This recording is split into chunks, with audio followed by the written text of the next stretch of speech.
Excellences, Mesdames et Messieurs, en vos titres, grades et qualités, tout d'abord, la première chose, féliciter les organisateurs et les remercier aussi de l'invitation. C'est un moment important, c'est votre deuxième édition d'une telle manifestation et je crois que de telles manifestations sont de plus en plus nécessaires. Parce qu'effectivement, l'Afrique est à la croisée des chemins, mais l'Europe est aussi à la croisée des chemins. Et là, Monsieur l'ambassadeur, je voulais vous dire que j'ai beaucoup apprécié votre intervention parce que vous avez mis en avant les problèmes qui aujourd'hui caractérisent les relations entre les pays du Nord et les pays d'Afrique. En effet, l'Europe, au fil du temps, et je parle aussi pour la Belgique, au fil du temps, a un peu délaissé l'axe naturel de solidarité qui n'aurait jamais dû être délaissé entre l'Europe et l'Afrique. Et aujourd'hui, on essaie, dans une certaine Europe, parce que l'Europe, elle est divisée, c'est un patchwork.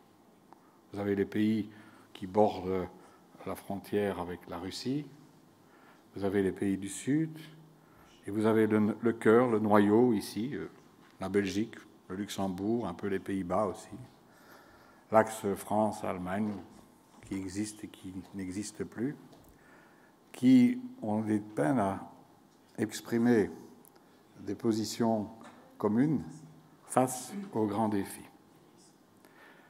Certes, en ce qui concerne ce qui se passe à l'est de l'Europe, il y a eu une grande mobilisation, très forte, et elle continue.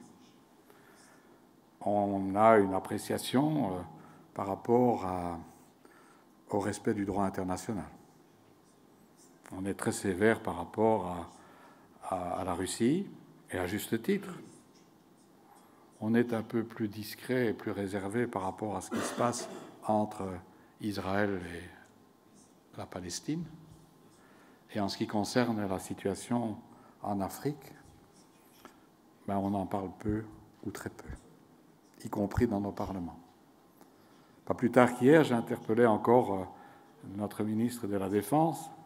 J'ai occupé moi-même le poste pendant 8 ans et demi pour attirer son attention sur la situation dans l'est du Congo, où effectivement, avec une certaine forme de banalisation, on observe des images, mais on ne réagit pas suffisamment et on ne réagit pas avec la même intensité.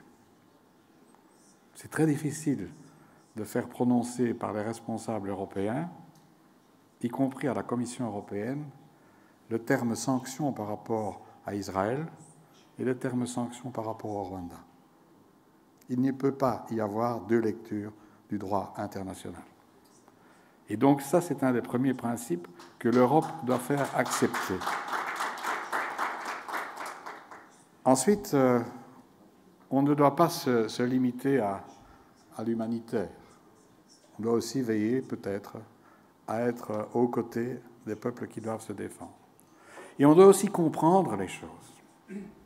Parce que j'ai assisté dernièrement à une réunion des parlements européens et nationaux à Bruges.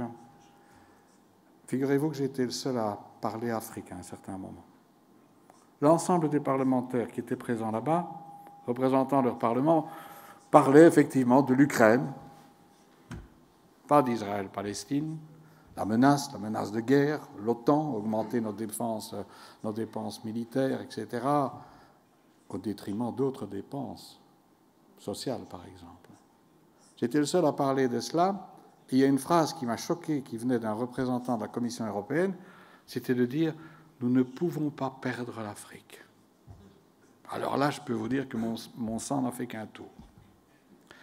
Cette phrase me rappelle aussi, je parlais tout à l'heure, de deux manifestations qui ont eu lieu au Cameroun, le GECOM 21 et le GECOM 23.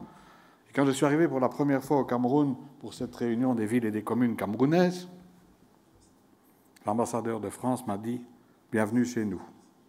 Je lui ai dit, il y a quelque chose qui ne va pas. Et ça continue comme ça. Et aujourd'hui, il y a une incompréhension totale de ce qui se passe et un refus d'accepter que les peuples africains prennent en main leurs responsabilités, prennent en main leur destinée, que ces peuples africains soient capables aussi de déterminer ce qu'ils veulent exactement. Et quand j'entends que la Commission européenne, qui au hasard, par distraction sans doute, Mme van der Leyen signe un compromis, un accord de coopération avec le Rwanda sur les minerais, c'est une méconnaissance totale de la situation. Les minerais, ils se trouvent au Congo, ils sont exploités de l'autre côté. Et le président Kagame, d'ailleurs, a bien fait remarquer que ces minerais, ils venaient vers la Russie, vers Israël et vers la Belgique et Bruxelles. Une forme de nous co-responsabiliser à cela aussi. Mais que la Commission européenne dégage des moyens pour effectivement donner des moyens supplémentaires pour l'exploitation de minerais qui sont des minerais du sang et qui sont la source du conflit, c'est tout à fait de l'irresponsabilité. Et même notre Premier ministre, qui préside la Commission, l'Europe aujourd'hui, a dit que c'était malvenu, c'était inapproprié. De la même façon que les 20 millions pour aider l'armement au Rwanda. Ce genre d'actes qui sont posés dénotent une méconnaissance totale ou un mépris total de l'Afrique et des peuples africains. Que la Pologne décide aussi de donner 20 millions pour aussi le Rwanda, pour le Mozambique, pour aider sans doute la France, c'est aussi inacceptable. Et cela, voyez-vous, ça part du principe que... Moi, je vais au Congo depuis 99, et en Afrique, j'ai fait beaucoup de pays aussi, avec des titres divers, avec d'ailleurs M. Louis Michel à l'époque. Et ça part du principe qu'on parle toujours de coopération, mais ce n'est pas le bon terme à utiliser, coopération. C'est le terme partenariat qu'il faut utiliser. Parce que le partenariat, voyez-vous, ça part du principe d'un respect mutuel. C'est ça qui, en plus des réunions comme celle-ci, où on se rencontre, on s'apprécie, on échange, on discute, dans un esprit de libre examen, avec chacun nos opinions, mais avec surtout une volonté de faire des choses et des choses concrètes pour des peuples amis. Eh bien, ce respect mutuel, il faut le mettre en première ligne. Et je ne vais pas contredire ce que sans doute le responsable d'Enabel en Belgique met en œuvre, parce que c'est ça, c'est le partenariat, le respect de la population qui permet de construire des choses concrètes.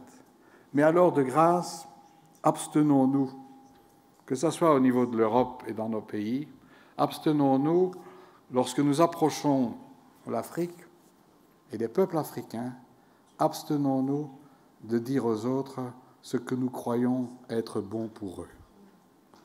La première étape du partenariat, c'est d'entendre l'expression des besoins des peuples. Et pas uniquement des dirigeants, pas uniquement ceux qui sont en responsabilité, mais aussi celles et ceux qui sont dans la société civile, celles et ceux qui sont dans l'opposition, qui étaient dans la majorité hier. Au Congo, j'ai côtoyé tout le monde, de Kabila père jusqu'à Tshisekedi fils. Et je parle avec tout le monde parce que finalement, ce qui est important dans le partenariat, c'est le respect, mais c'est aussi la volonté de démontrer notre honnêteté dans la constance du discours que l'on tient, quel que soit l'interlocuteur et quelle que soit la période dans laquelle on se place. C'est la meilleure façon de faire aboutir concrètement des projets pour les populations telles qu'elles se sont exprimées. Et je crois que ça, c'est fondamental dans notre approche. Et nous avons toutes et tous un rôle à jouer. Et je dis bien toutes et tous, parce que je crois que, effectivement, en Afrique, il y a beaucoup de choses qui dépendront aussi de l'engagement et de la reconnaissance du rôle des femmes à tous les niveaux. À côté de cela, il faut que nous comprenions, et ce qui est révoltant aujourd'hui, c'est que lorsque l'on parle de l'Afrique, quand on en parle, c'est qu'il y a toujours quelquefois un sentiment de paternalisme, de condescendance. La première fois qu'on est allé au Bénin, il y a 25 ans, les Français m'ont dit « Qu'est-ce que vous venez faire ici ?» C'est notre territoire. J'ai dit « On vient travailler. » On a travaillé avec la population béninoise. On a fait des écoles, on a désenclavé des zones, etc. On a fait une défense proche et acceptée. Et aujourd'hui encore, on en parle. Et vous prolongez sans doute l'action. Et je crois que c'est ça. Parce que parfois, chez les Européens, dans tous les partis, dans tous les pays, il y a et du racisme, du rejet de l'autre, différent par ses couleurs de peau, par ses convictions religieuses, mais aussi le rejet de l'autre qui ne fait pas ce qu'on attend de lui. C'est du néocolonialisme. Et nous ne pouvons pas accepter cela. Il faut le combattre comme on combat le racisme, comme on combat l'antisémitisme, comme on combat tous les rejets de l'autre. Et donc, cette approche, elle se base sur la population. Et les premières priorités que les responsables en général nous disent, c'est la santé, l'éducation, la formation, l'emploi, l'économie. Former nos jeunes sur place, formez-les, acceptez de les former chez nous et puis qu'ils reviennent chez nous pour transformer des produits qui sont en train de pourrir sur les terrains parce qu'il n'y a pas d'entreprise pour les transformer. Abstenons-nous de déposer des entreprises à certains endroits en oubliant de donner les clés pour ouvrir la porte et faire fonctionner. Accompagnons ce processus dans le partenariat, accompagnons et puis donnons la responsabilité. Les Africains sont aussi capables que nous, même plus capables que nous, de développer leurs propres entreprises, de développer leurs propres activités, à condition que nous cessions d'aller chercher les matières premières, de les transformer ici et puis de les renvoyer là-bas pour que vous les consommiez à des prix très élevés. Et donc ça, ce sont, à mon sens, les pistes que nous devons suivre pour faire en sorte qu'il y ait cette réconciliation entre le Nord et le Sud, dans un monde qui est ce monde changeant, où l'équilibre bascule. Quand allons-nous comprendre que nous, les nordistes, les occidentaux, les gens du Nord, quand allons-nous comprendre que, finalement, le monde, il a changé, qu'effectivement, les pôles économiques sont ailleurs, que les mondes arabes se réveillent, que l'Afrique se réveille. Et c'est clair que ce qui s'est passé dans les pays du Sahel, finalement, j'ai eu l'occasion de rencontrer des présidents qui étaient en exercice avant les coups d'État. Et quand des présidents vous disent, en aparté, et certains sont encore en vie aujourd'hui, que finalement le problème pour lutter contre les extrémismes, c'est que pour obtenir des moyens, il faut que la France défasse les cordons de la bourse. Quand vous avez des présidents qui vous disent qu'ils ont demandé pour avoir accès à des drones, qui sont les meilleurs moyens d'observer les mouvements de population et les mouvements extrémistes aussi, et qu'on leur a répondu trop sophistiqué, on va s'en occuper, on va faire ça à votre place. Quand vous avez des responsables qui vous disent qu'ils avaient demandé des avions de chasse et qu'on leur dit non, on va mettre des avions de chasse à votre disposition, ne vous en occupez pas, il ne faut pas s'étonner qu'à un certain moment, les responsables politiques, élus en quelque sorte, sont rejetés. Et on dit on va essayer avec les militaires de voir si ça va mieux. Mais la population est un peu perdue là-dedans, mais elle essaie de s'accommoder de ce qui se passe. Il faut comprendre cela. Et donc, en fait, aujourd'hui, je lisais ce matin les déclarations du président élu du Sénégal, qui effectivement est jeune, il a 44 ans. On lui reproche déjà qu'il est musulman, et pourtant c'est son droit le plus strict. Et il démontre effectivement qu'il veut un développement pour et avec sa population jeune. Il parle de panafricanisme nouveau, mais je crois que c'est ça qui va se passer.